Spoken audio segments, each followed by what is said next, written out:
Bonjour à toutes et tous. Et À nouveau, on se retrouve pour une nouvelle heure, et qui dit nouvelle heure dit nouveau professionnel qu'on accueille aujourd'hui.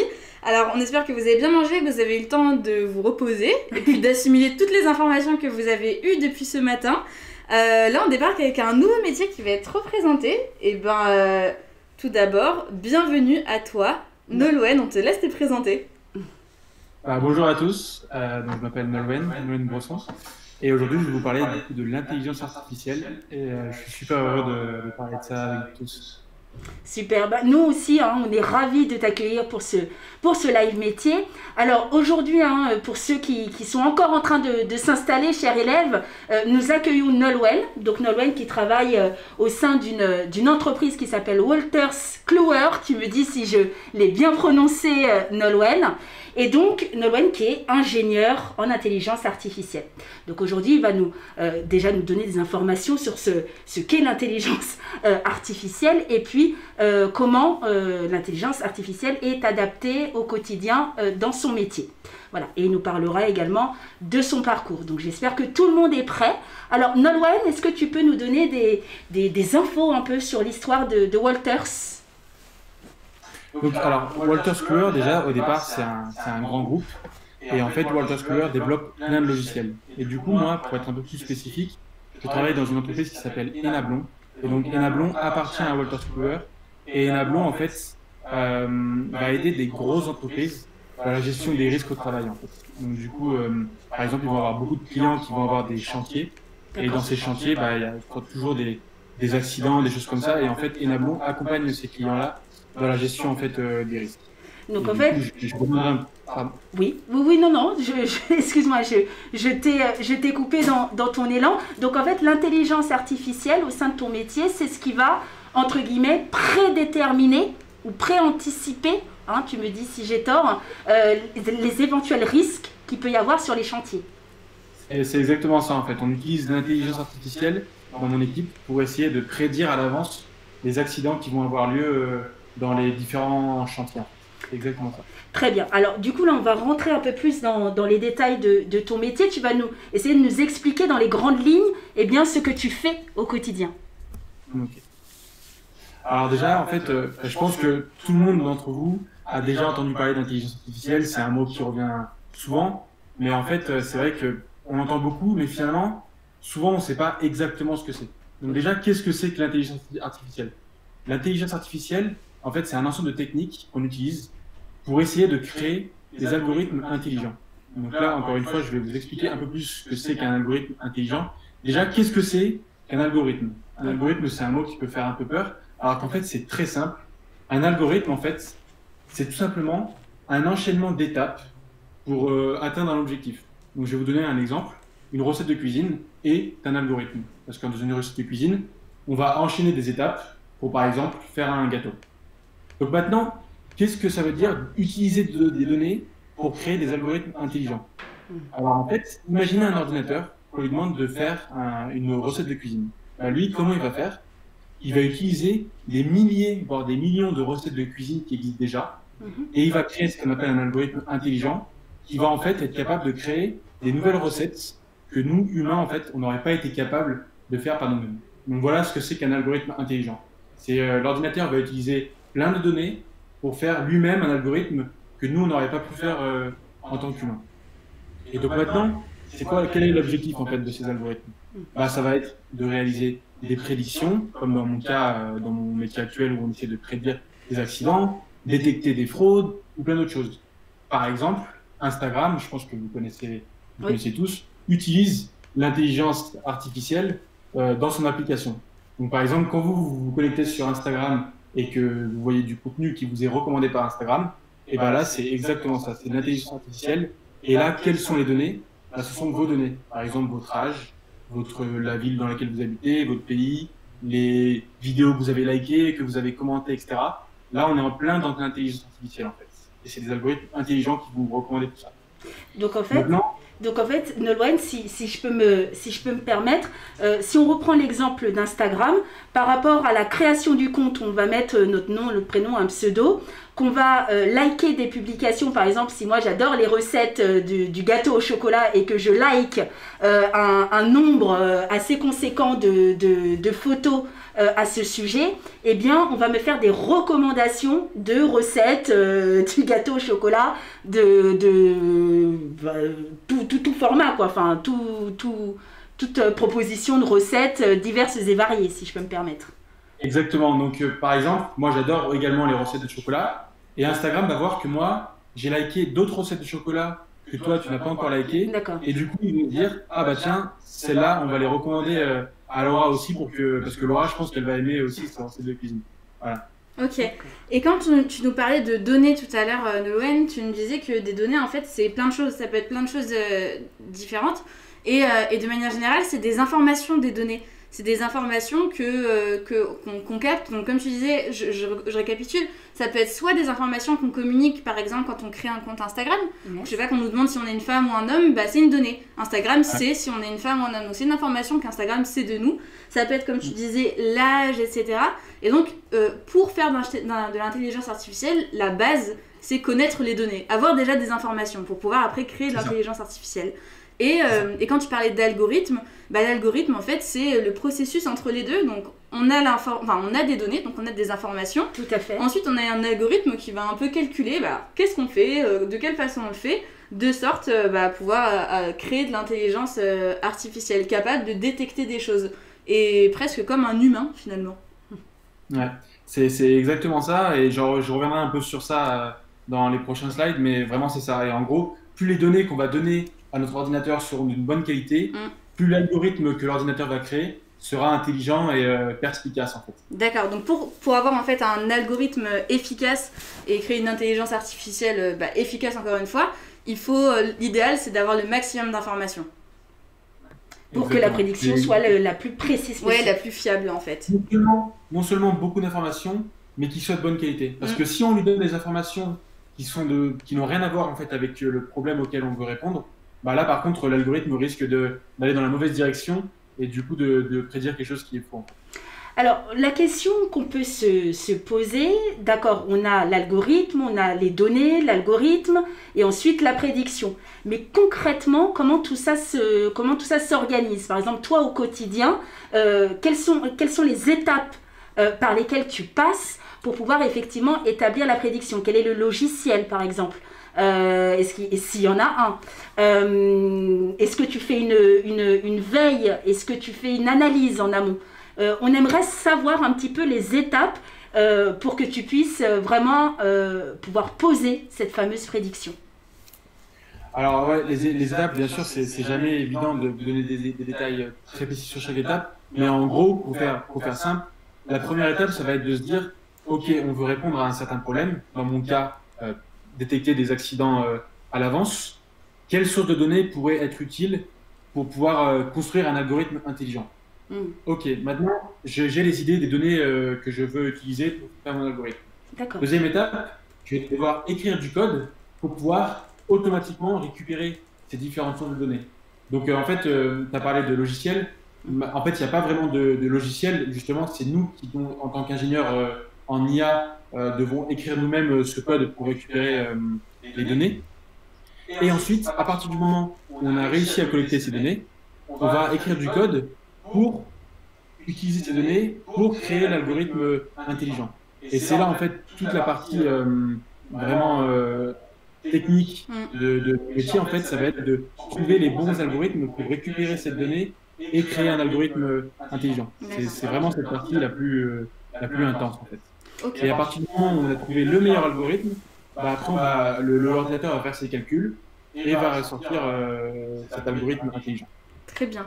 Et donc, tu expliquais du coup que toi, dans ton métier concrètement, ton métier consiste à prédire des risques possibles sur des chantiers, donc des personnes qui travaillent sur des chantiers, donc elles peuvent être exposées à différents risques.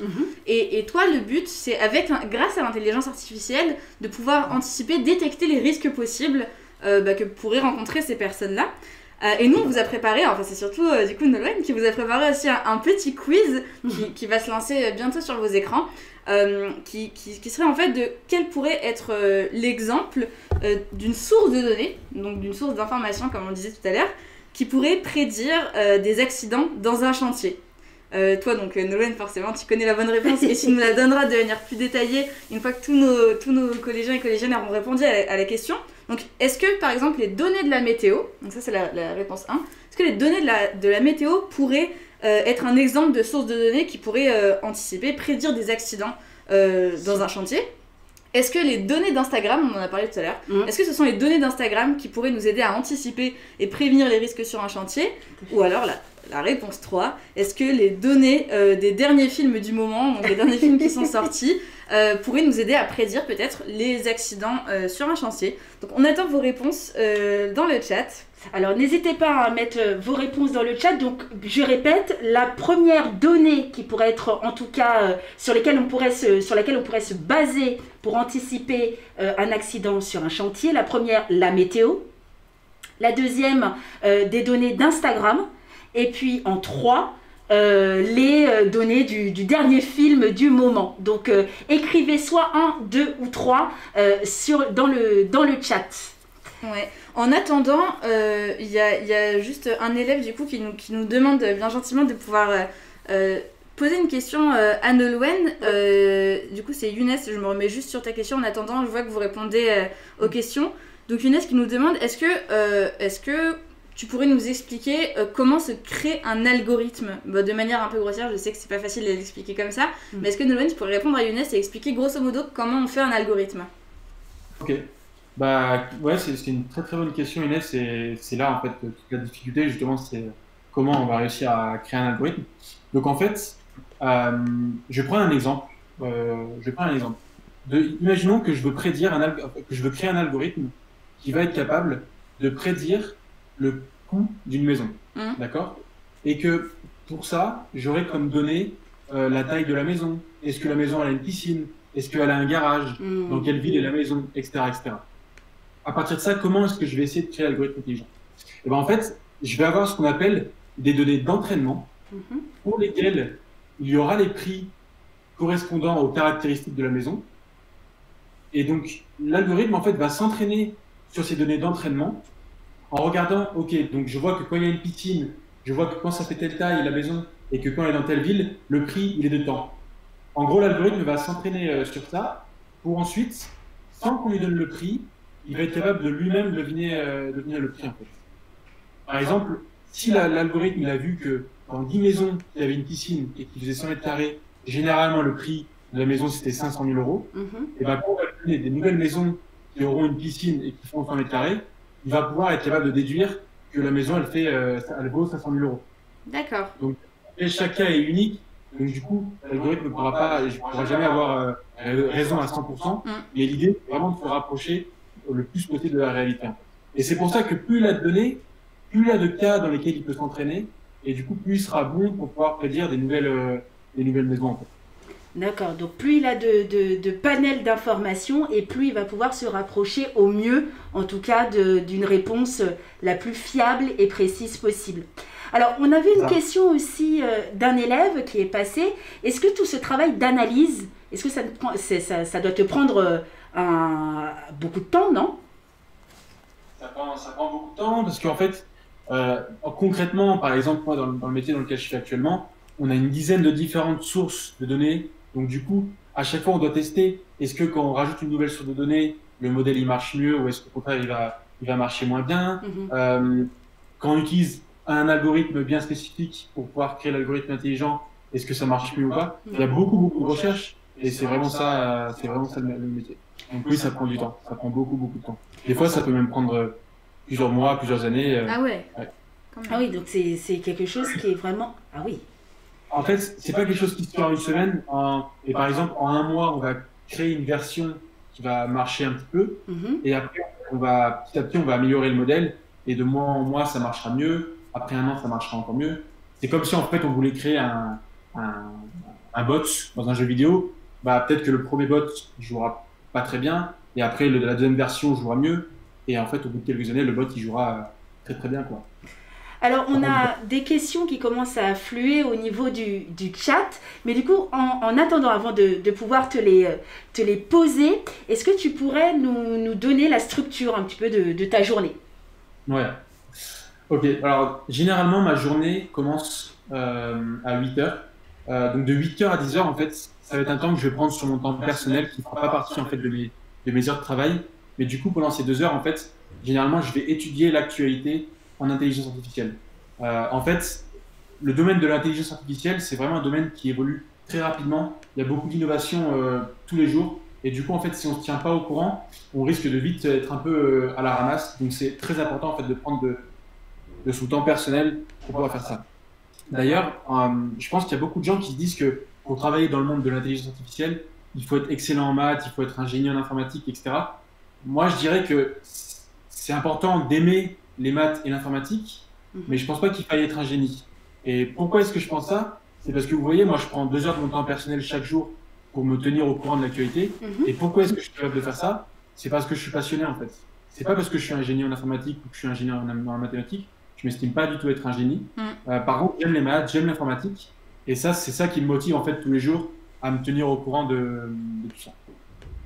Ok, super. Donc, généralement, à 10 heures, de 10 heures à midi, ça va être beaucoup des réunions d'équipe. Donc, qu'est-ce que c'est que des réunions d'équipe? C'est là, en fait, où on va parler un peu des améliorations qu'on veut mettre en place. Donc, par exemple, tiens, hier, j'ai trouvé une nouvelle source de données pour mon algorithme. Elle marche bien, je vais en parler à mes collègues. Voilà, on va échanger, en fait, sur tout ça.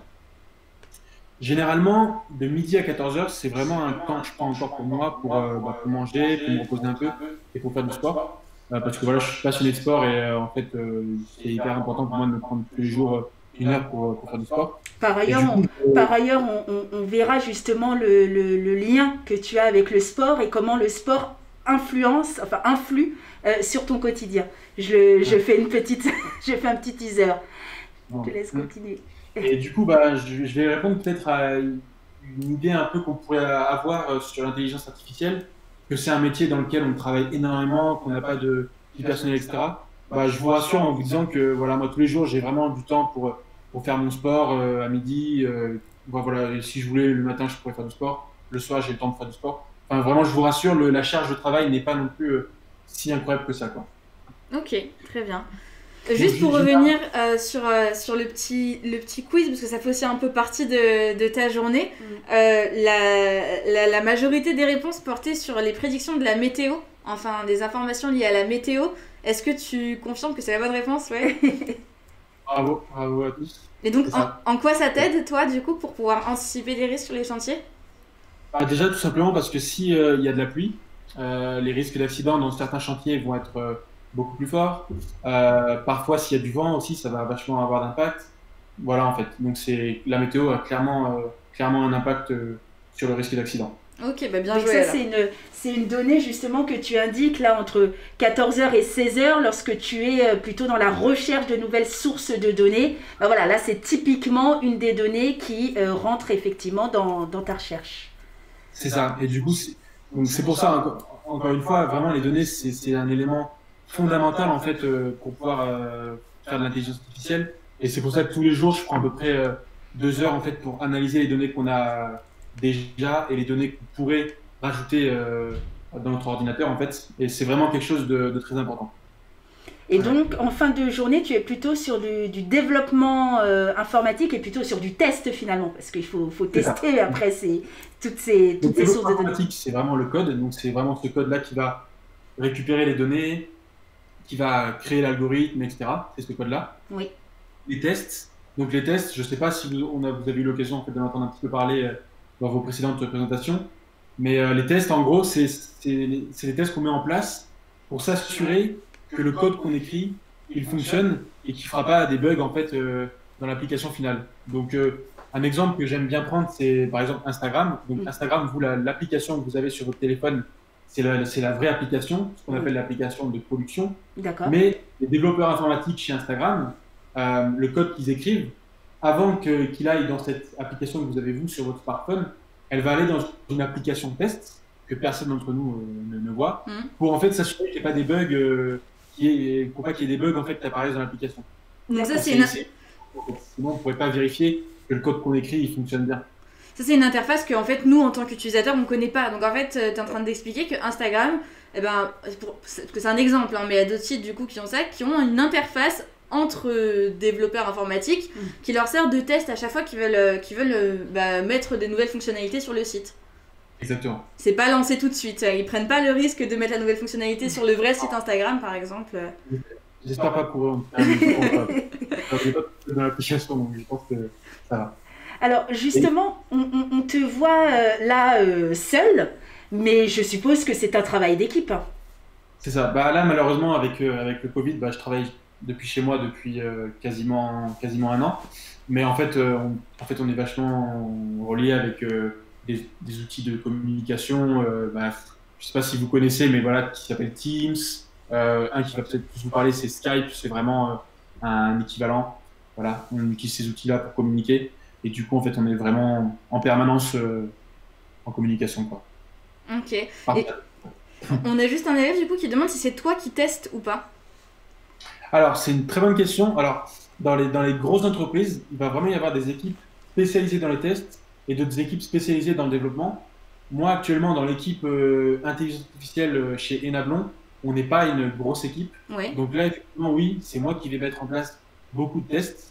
Et après, il y a quand même aussi une petite équipe de 5 personnes spécialisées dans les tests qui va aussi nous donner des coups de main parfois. Parce que c'est vrai que là, j'ai un peu quand même simplifié les tests, mais en réalité, c'est un process très compliqué et du coup, on ne peut pas tout faire tout seul. Et donc, on suppose que forcément, développer a un coût, hein. Faire tous ces tests, ça a un coût. Est-ce que tu pourrais nous en donner un petit peu le prix ?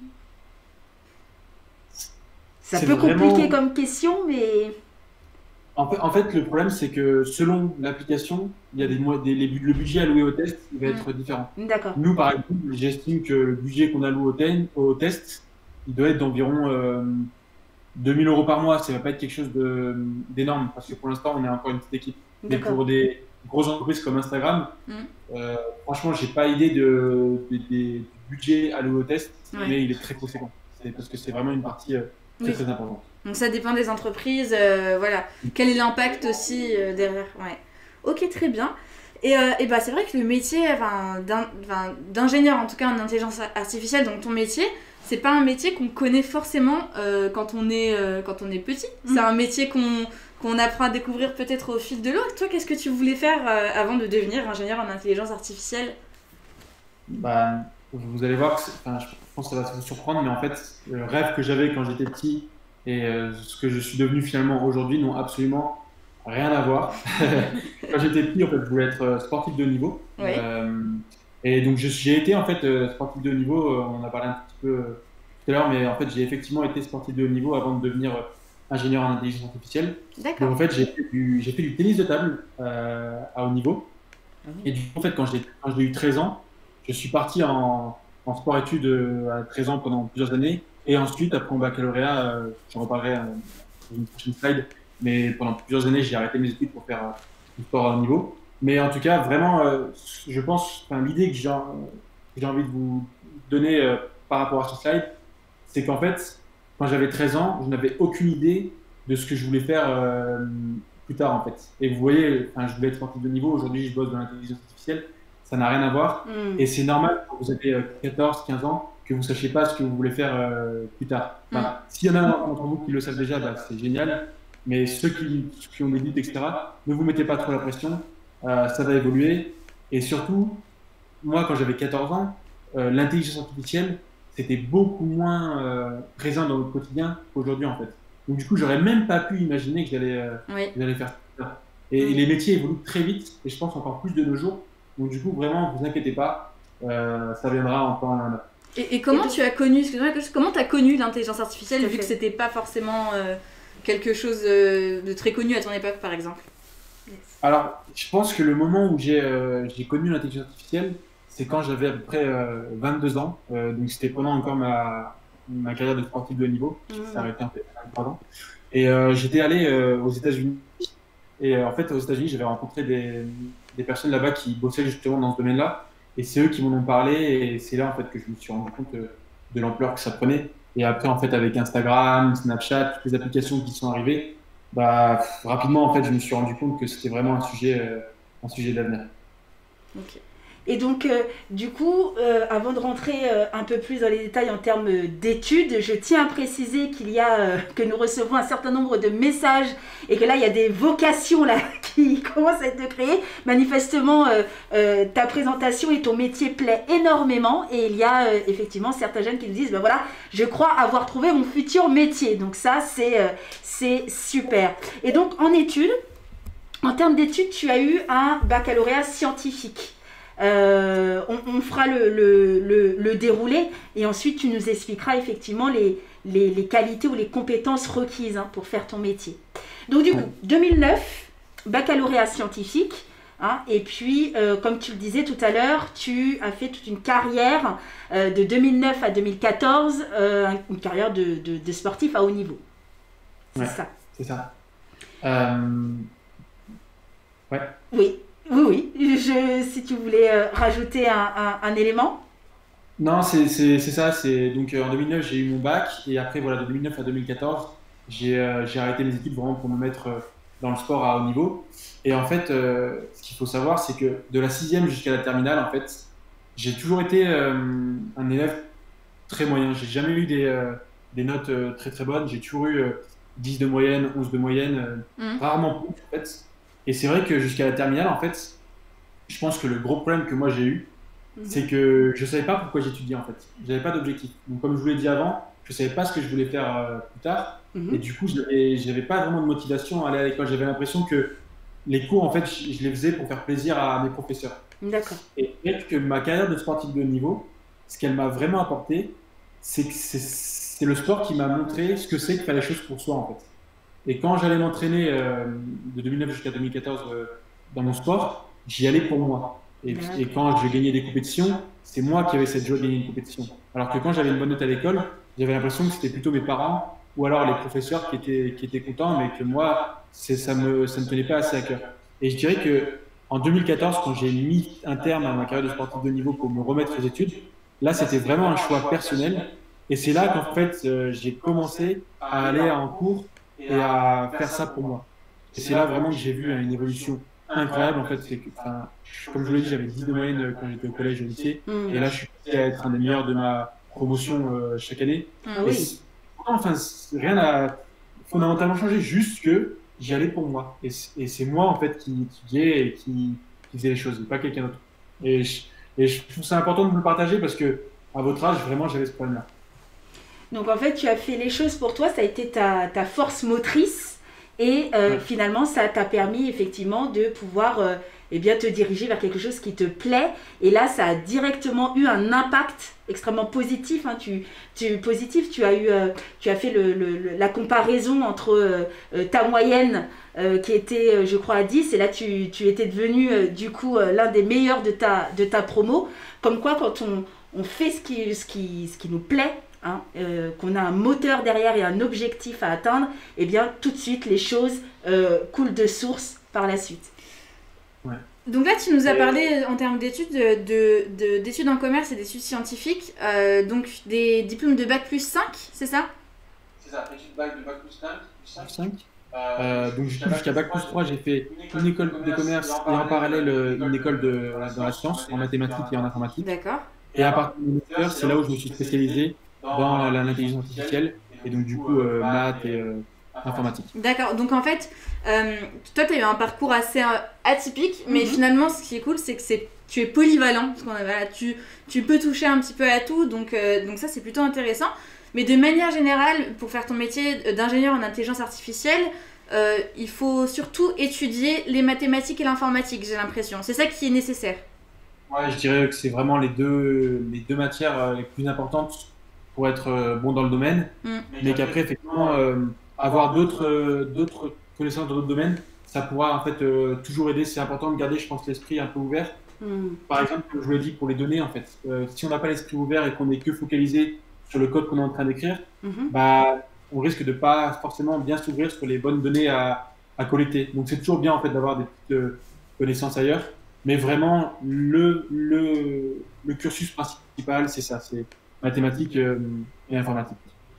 Et justement, tu as fait un stage de plusieurs mois à Singapour. Qu'est-ce que ce stage t'a apporté? Alors déjà, en fait, ça m'a permis en fait, de partir dans un autre pays qui est Singapour, dans lequel j'étais jamais allé, et de découvrir une nouvelle culture, des nouvelles personnes. C'était vraiment super cool. Et surtout, donc là-bas, j'ai travaillé en anglais. Donc du coup, effectivement, dans l'intelligence artificielle, c'est très fréquent de se retrouver dans des équipes qui sont internationales et dans lesquelles c'est important de parler anglais. Donc voilà, l'anglais, c'est une matière, je pense, qu'il ne faut pas négliger, que moi j'ai peut-être un peu trop négligé quand j'étais au collège, et qu'après, heureusement, j'ai pu me rattraper un petit peu après. Mais vraiment, voilà, l'anglais, si vous voulez bosser dans ce domaine-là, vous aurez souvent des équipes internationales, donc c'est top si vous arrivez à parler anglais. Et du coup, ça, voilà, j'ai pu aussi découvrir une nouvelle manière d'aborder le travail. À Singapour, c'est des personnes qui travaillent beaucoup, peut-être, enfin pas beaucoup plus, mais un peu plus qu'en France. Et voilà, c'était vraiment une culture différente, c'était très intéressant. Donc, ouverture d'esprit, et puis ça t'a permis également de pouvoir acquérir d'autres compétences, d'autres connaissances sur la culture au niveau professionnel, quoi. Et puis surtout, de parler une langue, et ça on le disait tout à l'heure, pour apprendre une langue, le mieux c'est de la pratiquer.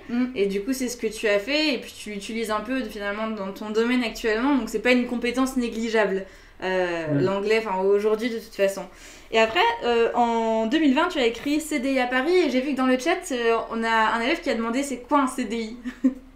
Alors, un CDI, donc contrat à durée indéterminée en France. Donc, du coup, c'est tout simplement quand on a signé un contrat avec une entreprise pour travailler avec elle, et qu'en gros, le contrat durait une durée qui est indéterminée. Et généralement, en France, c'est les contrats qui sont les plus sécurité, parce qu'en fait, une entreprise peut difficilement en fait licencier quelqu'un quand il est en CDI, enfin, c'est pas facile. Oui. Voilà. C'est généralement les contrats qui sont les plus recommandés.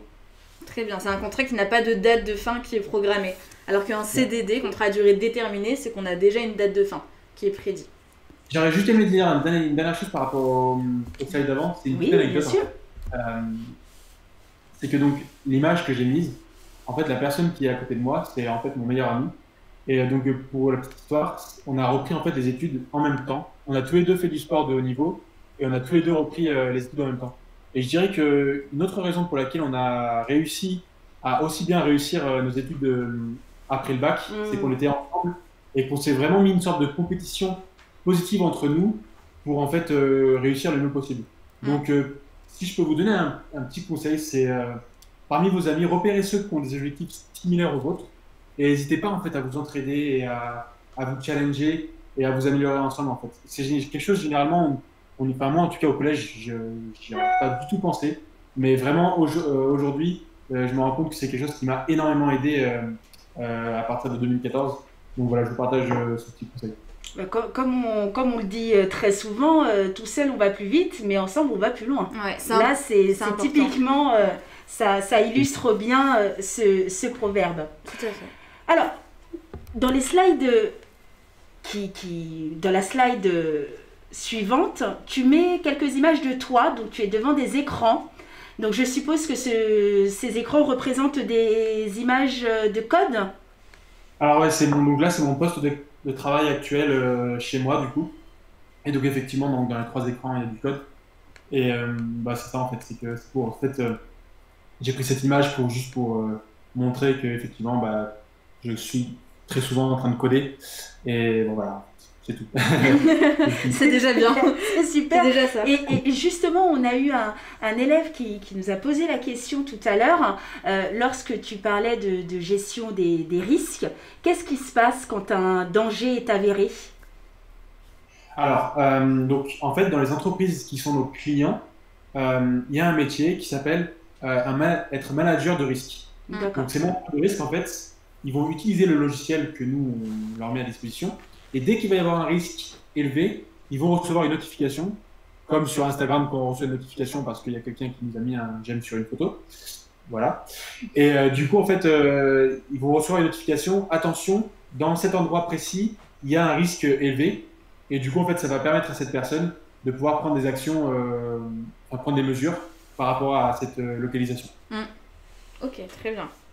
Donc, du coup, si on récapitule, je suppose, parce que l'intelligence artificielle, forcément, on a différentes visions, hein, et aussi on a des croyances.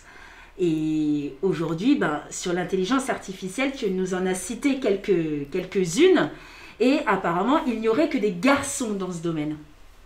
Alors, non, c'est une idée reçue, mais ce qui est complètement faux en fait. Eh oui. Je pense qu'il y a beaucoup de gens qui pensent que la tech, donc l'intelligence artificielle, le code, etc., c'est un monde réservé aux garçons. Et s'il y a des filles entre vous qui veulent travailler là-dedans, je vous rassure. Moi, d'ailleurs, j'ai une collègue qui bosse avec moi au quotidien qui est une fille. Et il y a énormément en fait de filles dans ce monde-là. Et il y en a, je dirais, il y en a pas encore assez. Il en faudrait plus parce que c'est vrai que si on regarde les statistiques, il y a quand même plus de garçons, mais c'est vraiment un monde qui est ouvert aux filles. Donc voilà quoi. Les filles, vous posez pas de questions par rapport à ça. Ouais, il faut pas se fermer. Si c'est quelque chose qui vous intéresse, il n'y a pas de genre de toute façon dans les métiers. Totalement. Si c'est quelque chose qui vous intéresse, lancez-vous. Hein. Ne pas se mettre de frein. C'est d'ailleurs un des sujets que nous allons aborder au cours de la semaine. Tu le disais tout à l'heure, on n'est pas forcément obligé d'être un génie ou un geek pour pouvoir faire ce métier. Hein. Effectivement, ça nécessite de pouvoir être à l'aise avec les maths, l'informatique. De pouvoir aussi toujours être en veille sur certaines actualités, porter vraiment un intérêt fort sur le sujet. Et on a la grande idée reçue, hein, qu'on entend partout. L'intelligence artificielle, c'est le mal. Alors effectivement, il y a beaucoup d'articles de presse, d'articles sur Internet, etc., qui vont mettre en avant en fait les effets négatifs de l'intelligence artificielle.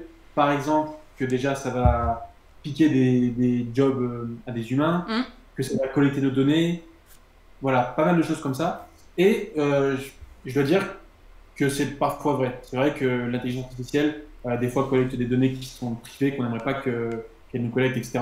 Donc, c'est vrai. Mais, par contre, quelque chose que je n'ai pas assez dit dans cette présentation, c'est que si on veut bosser dans le monde de l'intelligence artificielle, il y a énormément de secteurs dans lesquels on peut travailler. Oui. On peut travailler dans les banques, on peut travailler dans le sport, on peut travailler dans la santé pour essayer de détecter des maladies, détecter des cancers, etc. On peut travailler dans beaucoup de domaines différents. Et du coup, en fait, l'intelligence artificielle peut être négative dans certains cas, mais dans beaucoup de cas, je pense qu'elle peut être aussi très positive. Par exemple, dans la santé, quand le but c'est de détecter des cancers. Par exemple, je pense dans mon métier dans lequel on doit détecter des accidents au travail. Donc vraiment, je pense qu'il ne faut pas se fermer l'intelligence artificielle juste parce que parfois elle peut avoir des conséquences négatives. Il y a aussi beaucoup de conséquences positives. Il y a des choses en fait que là, voilà, si je comprends bien, les humains, on ne peut pas remplacer de toute façon les humains. Pour n'importe quel métier, ça ne remplacera jamais le savoir-faire d'un humain qui est quand même plus particulier, plus expérimenté, etc. Les machines, c'est différent. Mais j'ai l'impression quand même que l'intelligence artificielle, parfois, alors non, c'est pas qu'elle surpasse les humains, mais c'est qu'elle arrive parfois à détecter des choses et les humains n'avaient pas encore trouvé cette solution avant. Oui, il y a une sorte de rapidité en fait qui se fait, une sorte de connexion qui est beaucoup plus rapide. Donc c'est vrai que ça peut créer effectivement de l'inquiétude. Il y a des domaines dans lesquels l'intelligence artificielle va être plus capable que l'humain de détecter certaines choses. Oui. Par exemple, dans le monde de la banque, les fraudes bancaires, l'IA va être très forte pour détecter les fraudes, alors que par contre, parfois, l'IA ne sera pas capable de faire quelque chose qu'un enfant de 2 ou 3 ans est capable de faire. Par exemple, tout simplement faire des dessins. Pour l'instant, faire des dessins, l'IA est capable de le faire, mais c'est très compliqué. Alors que pour un enfant, voilà, c'est quelque chose de beaucoup plus naturel. Donc ça dépend vraiment en fait des choses. Il y a des choses pour lesquelles elle peut être très forte et d'autres pour lesquelles elle peut être très nulle. Je vois des commentaires, des réactions des élèves qui nous disent que ça fait peur, ça me fait peur si ça remplace les humains, etc. Mais après, c'est vrai que c'est aussi le but de cette semaine, c'est aussi, non, ça remplacera, les humains ne seront jamais vraiment remplacés. En tout cas, je croise les doigts avec vous pour pas que ça arrive parce que ce serait très triste. Mais c'est vrai que le numérique, c'est un secteur qui est quand même en plein essor. Et donc, on arrive à digitaliser des choses, on arrive à construire des choses qui, comme tu le disais tout à l'heure, Nolwenn, peuvent être utilisés à bon escient et au service des humains et au service de bonnes causes, comme on l'a dit tout à l'heure, la recherche contre le cancer ou d'autres causes. Du coup, c'est super si on arrive à mettre des choses comme ça par rapport à des sujets aussi importants, c'est super. Alors bien sûr, c'est comme tout, il faut doser. Il faut pas aller dans l'extrême par rapport à ça. Et puis c'est vrai qu'on peut quand même aller très loin. Par exemple, là, je remets la petite présentation précédente où en 2021, il y a le robot Samsung qui sert un peu d'aide ménagère. Donc, il va même jusqu'à apporter des boissons aux uns et aux autres. Donc, effectivement, on peut faire des choses extrêmement performantes, mais cela ne veut pas dire effectivement que ça va prendre la place des humains et que, oui, l'intelligence artificielle peut être utilisée pour des causes qui sont nobles. Là, en l'occurrence, dans l'entreprise dans laquelle tu es, donc je répète, Enablon, qui fait partie du groupe Wolters Kluwer, désolé encore pour mon accent pas tip top, mais on est bien dans la gestion de prévention des risques. Donc encore une fois, là, c'est une cause quand même qui est assez honorable. Ouais. Et j'ai une question pour toi aussi, Nolwenn. Tout à l'heure, les élèves ont été très attentifs à un live métier qui parlait de code et de langage HTML, CSS, etc. Donc il y en a pas mal qui ont compris un peu ce que c'était. Toi, est-ce que tu as un langage précis justement dans ton métier quand tu codes? Alors le langage de référence en intelligence artificielle, c'est Python. D'accord. Donc, ouais, c'est le serpent. Je ne sais pas exactement pourquoi ils ont appelé ça comme ça, mais le langage s'appelle Python. Donc, vraiment, si c'est quelque chose qui vous intéresse, n'hésitez pas à aller voir sur Google. Il y a énormément de ressources d'ailleurs pour apprendre Python. Des fois, des ressources sont très compliquées. Donc, si vous tombez sur une ressource qui vous semble trop compliquée, vous dites pas je suis nul. Non, des fois, les ressources ne sont pas adaptées à vous en fait. Et voilà, prenez le temps de trouver les bonnes ressources. Mais il y a plein de choses super cool sur Internet. Et au sein de ton entreprise, Nolwenn, est-ce que vous accueillez des stagiaires en stage de découverte? Alors, en stage de découverte, je ne sais pas encore parce que je suis arrivé finalement qu'en janvier 2020. Je sais qu'on prend des stagiaires, mais je pourrais poser la question pour les stages de découverte. Avec grand plaisir, et comme ça nous pourrons informer nos élèves. À nouveau sur ton métier, quels sont un petit peu ce qui te plaît le plus et quels sont peut-être les inconvénients également de ton métier? Alors, ce qui me plaît, c'est vraiment déjà j'aime coder, je suis passionné par ça. Je suis passionné par l'informatique, donc vraiment toute la partie informatique me plaît beaucoup. Une partie qui me plaît moins, je dirais justement que c'est la partie des tests. La partie des tests, c'est une partie qui n'est pas très fun généralement. Ouais, c'est ça la partie qui me plaît le moins. Elle peut générer du stress. Ça génère un petit peu de stress. C'est un peu stressant et en fait, on va bosser pour quelque chose qui ne fait pas avancer le logiciel en fait. D'accord. On veut tester que ce qu'on a fait fonctionne, mais entre guillemets, on n'a pas le sentiment d'aller vers de l'avant et d'améliorer le logiciel. C'est un peu ça. Donc finalement, on a l'impression, oui, c'est beaucoup de recherche, mais ça ne fait pas forcément avancer le projet. Donc il y a quelque chose un peu de frustrant. Il faut parce qu'en fait, ça le fait avancer, parce que les tests sont vraiment une partie importante du projet, mais c'est vrai que c'est une partie qui me plaît le moins. Ok, très bien. Et quel type d'évolution de poste, toi, tu pourrais avoir là, au stade de ta carrière? Qu'est-ce que tu pourrais faire de plus pour évoluer? C'est apprendre des nouveaux langages? Dis-moi. Alors effectivement, actuellement, je bosse beaucoup avec le langage Python, comme je l'ai dit avant. Effectivement, dès qu'on va faire des logiciels qui seront plus poussés, il y aura peut-être besoin d'utiliser d'autres langages qui auront d'autres caractéristiques que Python n'a pas. Et donc, du coup, apprendre un autre langage, c'est quelque chose de très important au bout d'un moment dans une carrière. Et ensuite, je dirais que moi, l'évolution rêvée, en fait, ça serait de devenir en gros le directeur technique de l'entreprise et du coup de gérer vraiment toutes les équipes techniques, donc l'équipe intelligence artificielle, mais aussi les autres équipes. D'accord. Voilà. Donc l'évolution possible, c'est d'être éventuellement dans la direction technique, c'est une possibilité.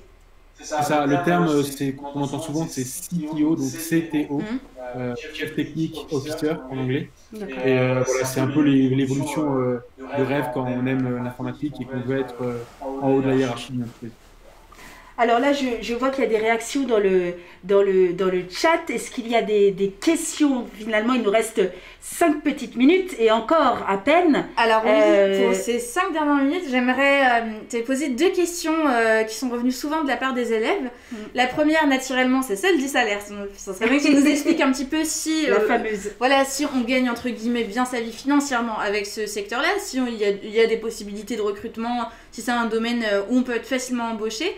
Et d'autre part, quelles sont les compétences, selon toi, ou les qualités qu'il faut avoir pour exercer ton métier?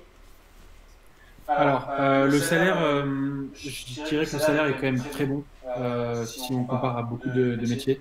Vraiment, le salaire est très bon.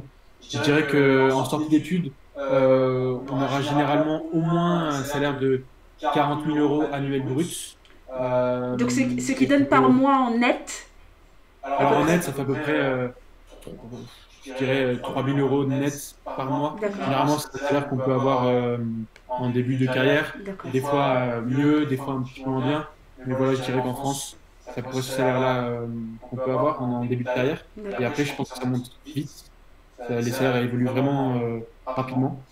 Je dirais que le niveau d'embauche dans ce secteur est pour l'instant ouvert parce qu'il y a beaucoup d'entreprises qui veulent recruter des gens de l'intelligence artificielle. Peut-être que quand vous aurez 19 ans, 20 ans, 21 ans, ça aura évolué. Mais en tout cas, aujourd'hui, c'est vraiment un métier qui est très recherché. Donc voilà. Et maintenant, les qualités, je pense, pour être bon en intelligence artificielle. Donc, comme je disais tout à l'heure, et ça c'est très personnel. Peut-être que d'autres personnes vous diront quelque chose de différent. Mais moi, je pense qu'il faut être passionné en informatique et déjà passionné en informatique. Je dirais que si on aime les maths, c'est un gros plus aussi. Je réinsiste sur le fait que c'est pas parce que vous n'avez pas 19 de moyenne, 10 de moyenne en mathématiques ou en informatique que vous pouvez pas aller dans ce domaine-là. Vraiment, la question à vous poser, c'est est-ce que vous aimez ces matières-là? Donc voilà, ça pour moi, c'est les compétences principales. Et après, il va y avoir des compétences comme être curieux, s'intéresser à des nouvelles choses parce que voilà, pour trouver des nouvelles sources de données, il faut être curieux. Et puis il faut être, je dirais, un travailleur. Travailleur parce que des fois il y a des journées où il va y avoir pas mal de boulot, des journées où il y en aura moins. Et voilà, il faut être prêt à travailler dur. En fait. Travailler dur et puis être assidu finalement. C'est ça, être assidu, exactement. Donc être vraiment régulier dans son travail. Et toi, du coup, est-ce que tu aimes ton métier, Nolwenn? Est-ce que tu aimes ce que tu fais? J'aime vraiment mon métier. C'est pour ça que tout à l'heure, quand on a vu que je voulais être sportif de haut niveau quand j'étais jeune et qu'aujourd'hui, je fais quelque chose qui n'a absolument rien à voir, on pourrait se dire le mec doit être frustré. Non, franchement, j'ai vraiment kiffé ma carrière de sportif de haut niveau. Et là, j'aime vraiment ce que je fais aujourd'hui. Et ce que je trouve vraiment génial, c'est que je peux vraiment bosser dans des secteurs différents. Donc, si demain j'ai envie de bosser dans la santé, je peux bosser dans la santé. Si j'ai envie de bosser dans le monde du sport, parce que dans le sport, il y a de plus en plus de l'intelligence artificielle, je pourrais bosser dans le sport. Je trouve qu'il y a vraiment beaucoup d'opportunités et c'est ça que j'aime en fait. Donc je dirais que je suis vraiment heureux du métier que je fais. Et pour illustrer un petit peu, parce que tu parlais du sport, on voit que quand même tu as eu une grosse carrière. Si demain tu devais rester dans le domaine de l'intelligence artificielle, chose qui sera le cas, est-ce que tu pourrais nous donner un type de projet ou d'action qu'on pourrait faire en lien avec le sport et l'intelligence artificielle? Si on voulait faire un projet qui est lié et au sport et à l'intelligence artificielle? Oui, par exemple. Alors, je dirais que, j'ai un exemple très précis. Oui. La personne qui arrive à faire une caméra, à regarder un match de tennis, oui. et qui est capable de se ressortir l'ensemble des statistiques du match, par exemple, nombre de fois que le joueur a pris le coup droit, nombre de fois que le joueur a pris le revers, nombre de services loupés, etc., ça serait quelque chose d'incroyable. Donc en fait, on pourrait même prédire qui pourrait plus ou moins gagner le match alors, si je comprends bien.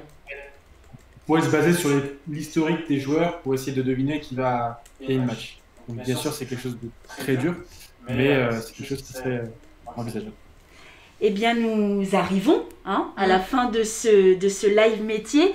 Franchement, j'en ai appris beaucoup plus. Hein. Je connais un peu plus sur l'intelligence artificielle, chose qui n'était pas forcément le cas. Nous avons d'ailleurs le prochain professionnel avec nous, mais nous allons terminer avec Nolwenn. Donc, on a eu de bons retours sur le chat. Hein. Il y a des vocations. Il y a des personnes qui ont adoré en tout cas ta présentation. C'est véritablement un plaisir, Nolwenn. Et nous espérons te revoir sur une de nos actions très bientôt. Super. J'espère que le plaisir a été partagé. J'ai vraiment beaucoup aimé cette présentation et puis j'espère que n'hésitez pas à me contacter si vous avez des questions ou autres. Je serai là disponible. On n'hésitera pas à envoyer le lien pour nos élèves s'ils veulent faire un tour effectivement sur le site de l'entreprise. Et on remercie hein, les élèves qui ont été très actifs tout le long de cette heure. Merci à vous et Nolwenn, à très bientôt. Merci beaucoup Nolwenn. Bonne journée, à bientôt.